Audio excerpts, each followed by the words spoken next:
We are glad you are tuned in to IC Television. Of course, this is Front Bench Live. Tonight, we are back with stories that are unusual. And as our tradition, we go over and above, crossing the borders all the way, over 10,000 miles. Of course, that is where we are fetching stories for you tonight, down to Oregon. We have Daniel on the bench, and we want just to talk about this, what he does, and why he's in Kenya this particular moment. And of course, tune in, sit back, relax, start tweeting at Ongara Samson 1 at In Christ TV. The hashtag is always Front Bench Live. And we begin right now, tonight.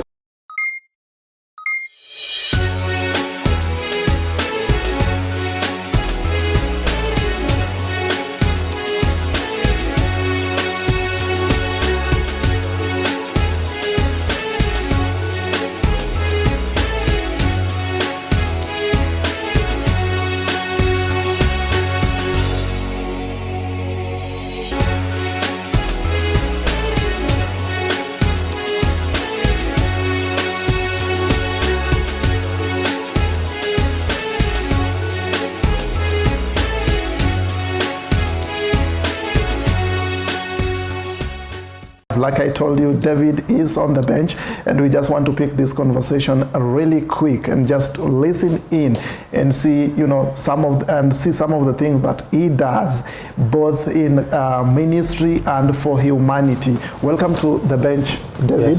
Yes. It's nice to have you. Yeah, thank you. Your first time in Kenya? My first time in Africa, actually.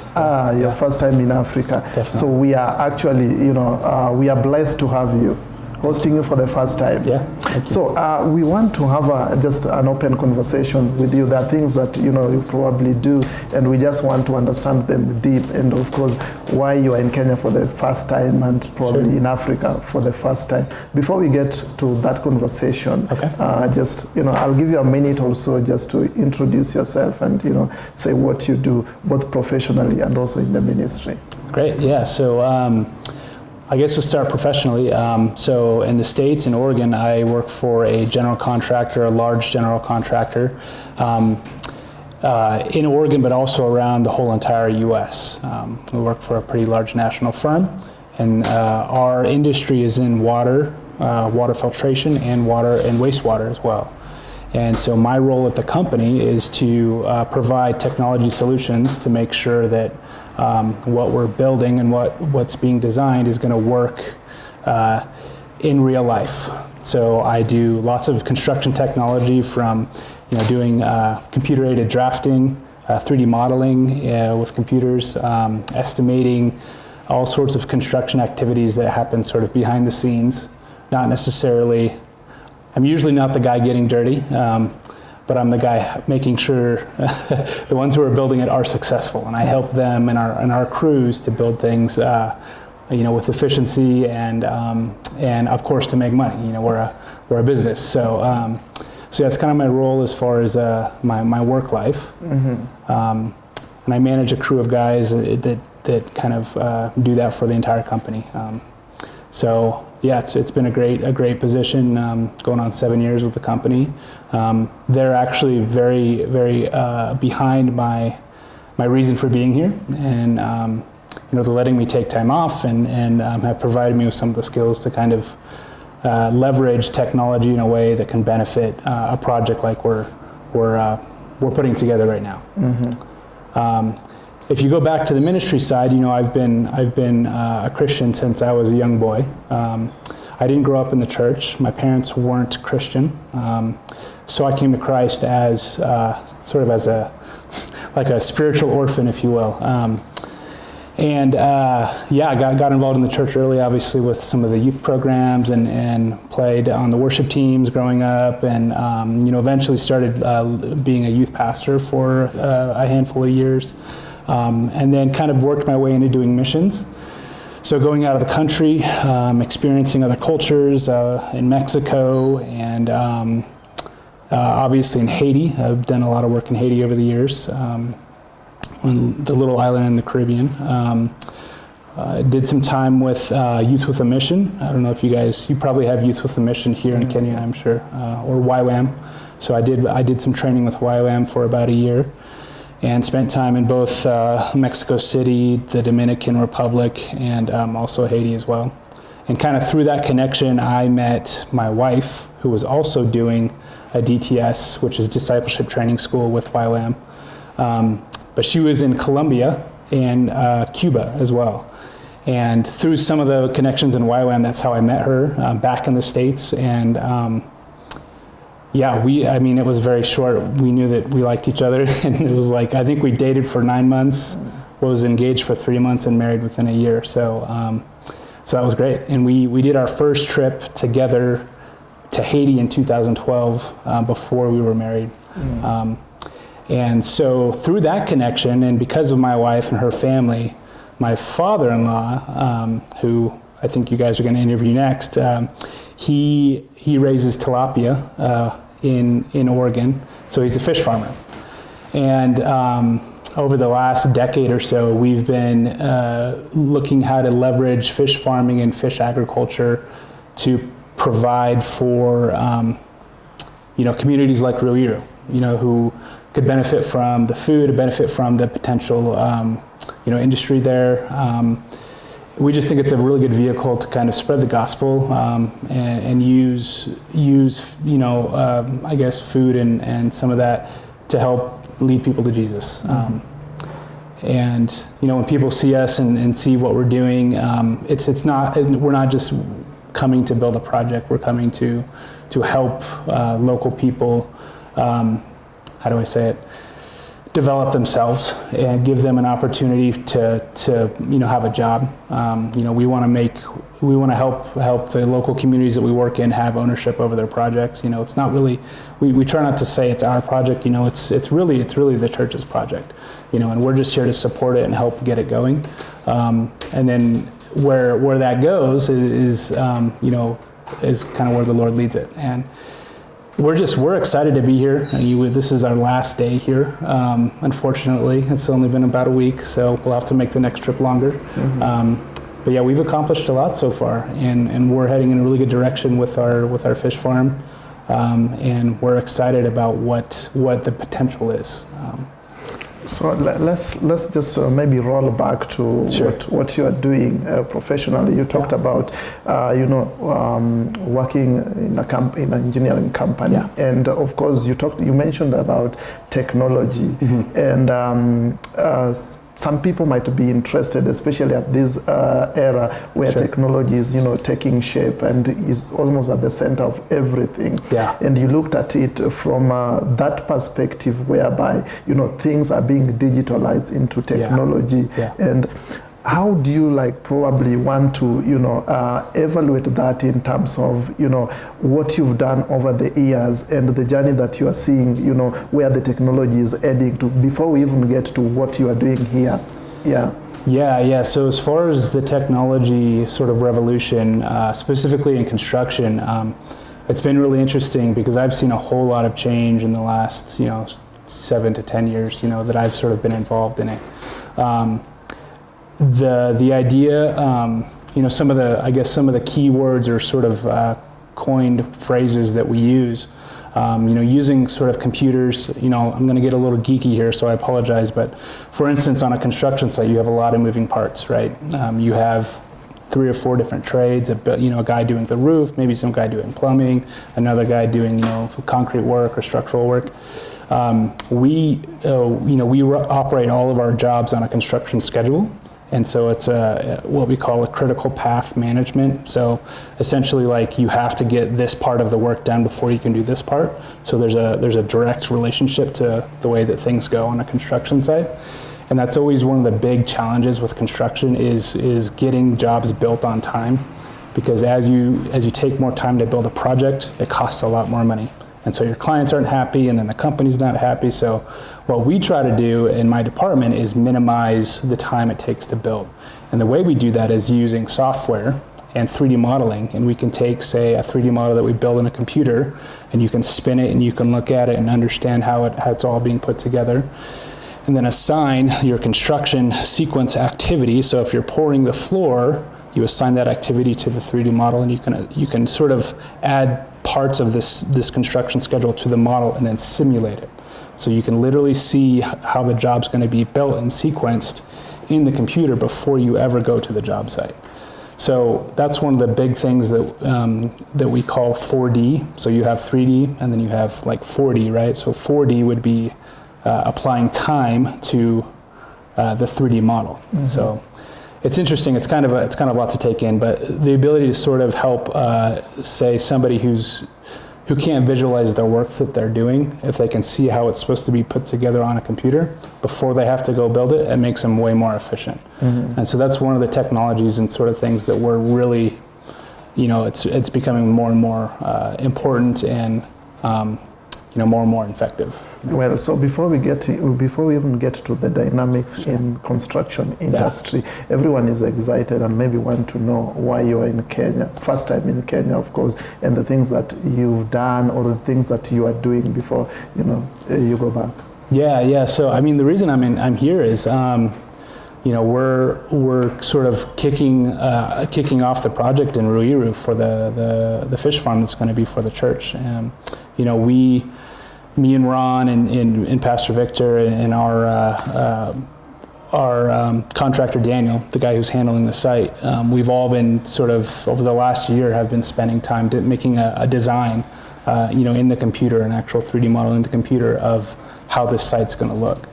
And so we're kind of done with the design part, and now we're getting into the construction part. And so that's why we're here to kind of help, I guess, the next phase of construction. They're building the building right now, and now we're starting to actually put the fish sort of systems together. Mm-hmm. And so that's where we come in. We've been spent all week, sourcing materials and, starting to get some of the stuff put together. But yeah, that's why I'm here, because we want to get this project off the ground and, want to start seeing fish being grown and fish being harvested within the year. Mm-hmm.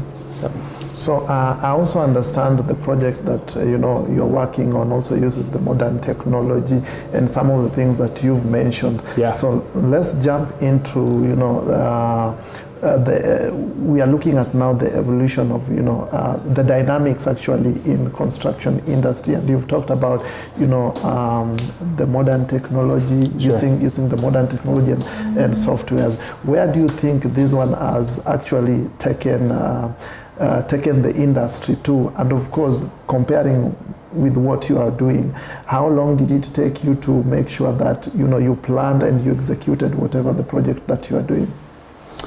Are you referring to the fish farm or kind of more stuff in general, both? Yeah.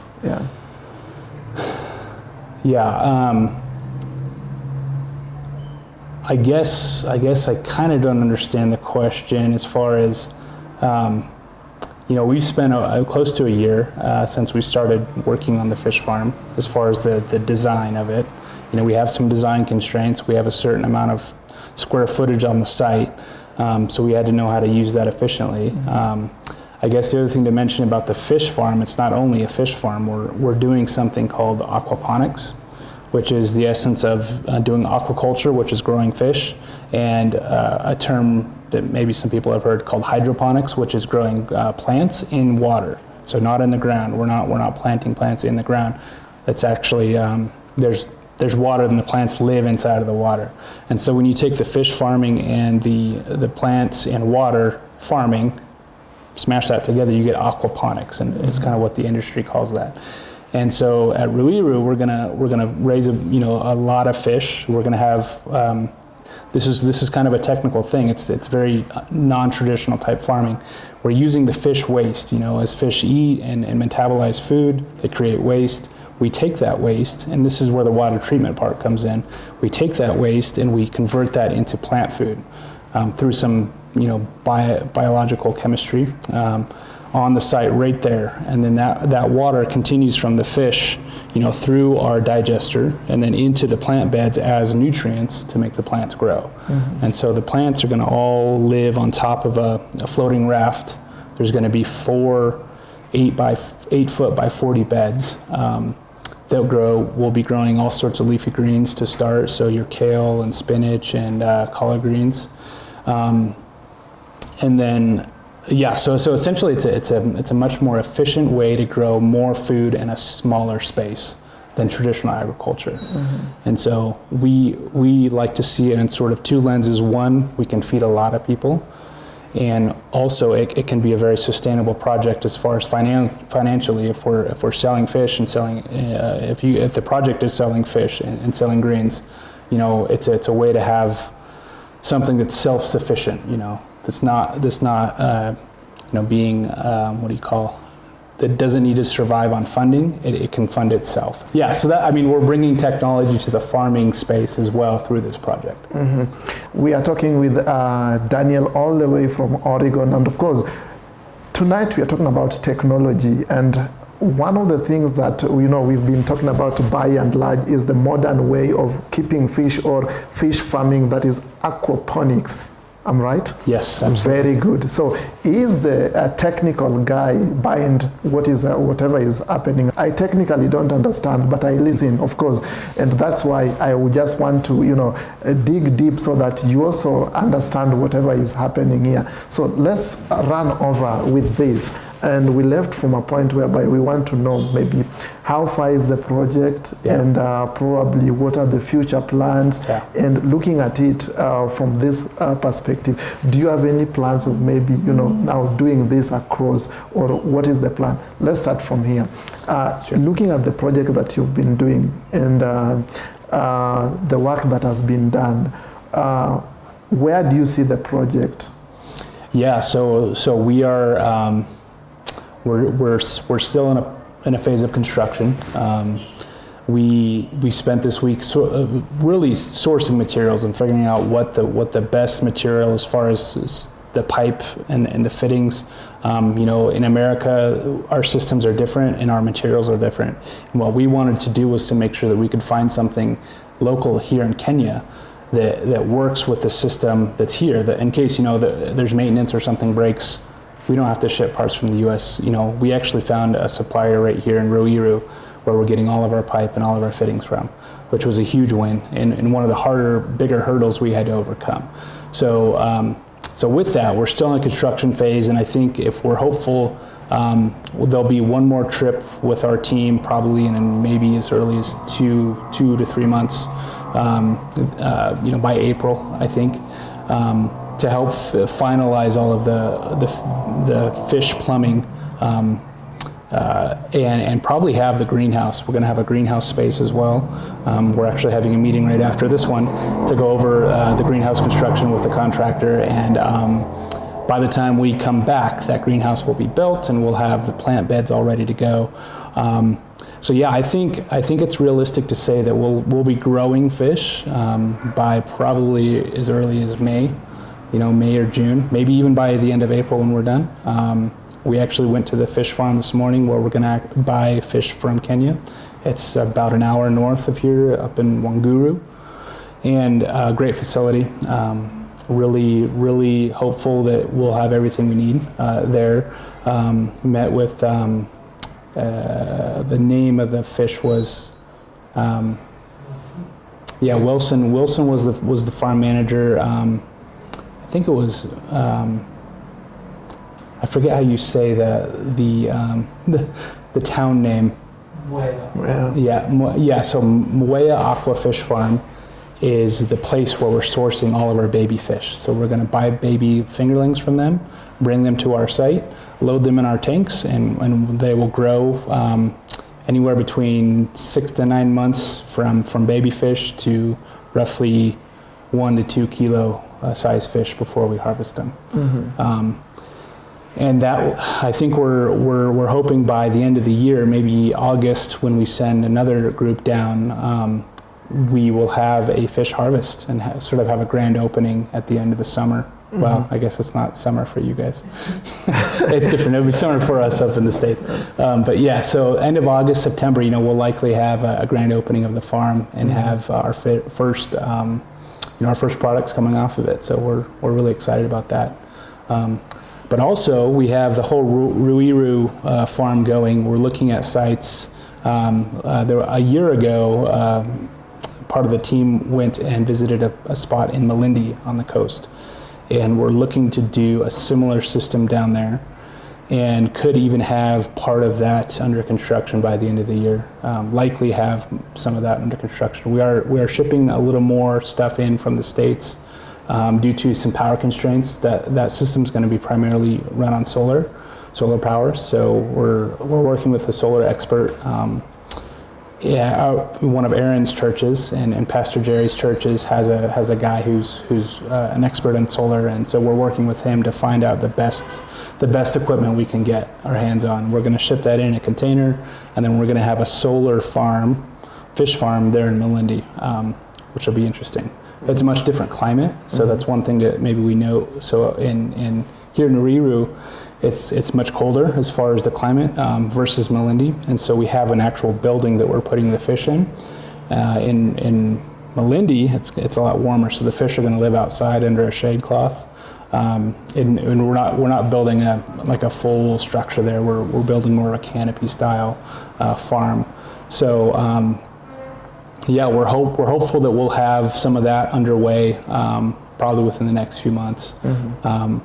And then from there, man, it's kind of where the Lord leads us as far as the next property we want to develop and connection and kind of, with Pastor Victor's leading, he kind of understands the needs and the people and where we can develop these farms. So but I think to kind of wrap up that whole vision is Ruiru will be sort of the home base for this type of project, and likely we'll have baby fish coming out of there, and this right here is the hub of this sort of new industry that we're trying to sort of build here in Ruiru.